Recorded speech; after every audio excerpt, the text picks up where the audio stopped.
Berita hebat dari dunia pendidikan. 630 siswa mogok belajar.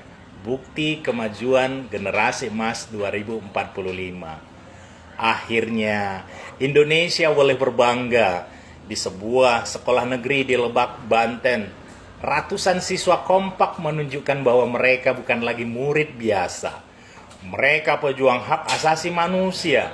Bayangkan, 630 siswa dengan gagah berani mogok belajar hanya karena seorang teman mereka ditampar kepala sekolah setelah ketahuan merokok. Hebat bukan? Betapa mulianya sikap solidaritas ini. Mereka tidak membela kebenaran, tapi membela teman yang salah. Karena di zaman modern ini, kebenaran sudah usang. Yang penting, perasaan anak tidak tersinggung. Kepala sekolah yang menegur dan menampar dianggap biadab. Guru yang mendidik diperlakukan seperti penjahat. Dan siswa yang melanggar tata tertib malah menjadi korban suci yang patut diratapi dan ditangisi bersama-sama.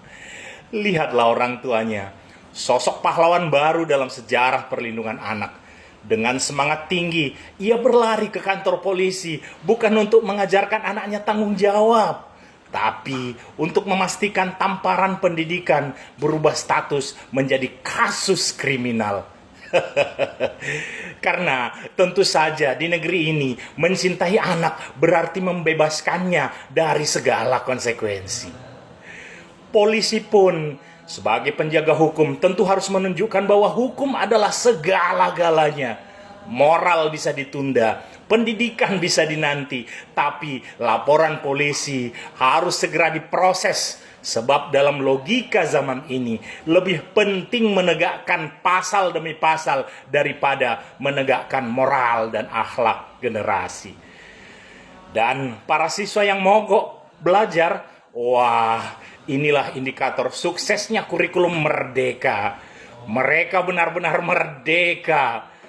Merdeka belajar, bahkan merdeka dari belajar.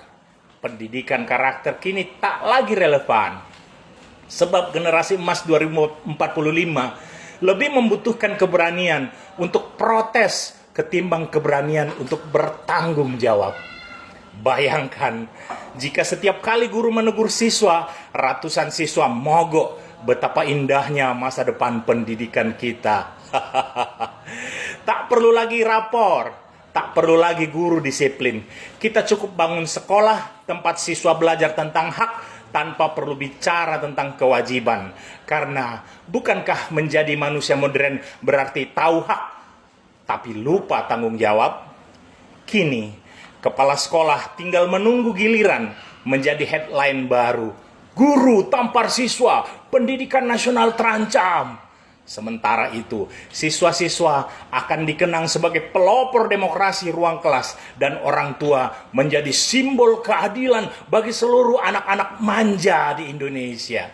Dan kita semua, kita akan bertepuk tangan sambil berkata, selamat datang di era baru pendidikan Indonesia, di mana guru yang bersalah karena menampar dan mendidik siswa, kemudian siswa menjadi benar karena melanggar peraturan, dan hukum menang karena memperjuangkan pasal demi pasal dan mengorbankan akhlak dan moral. Selamat datang di Indonesia. Saya Engran Silalahi, guru peradaban Indonesia dari Sumatera Utara. Horas.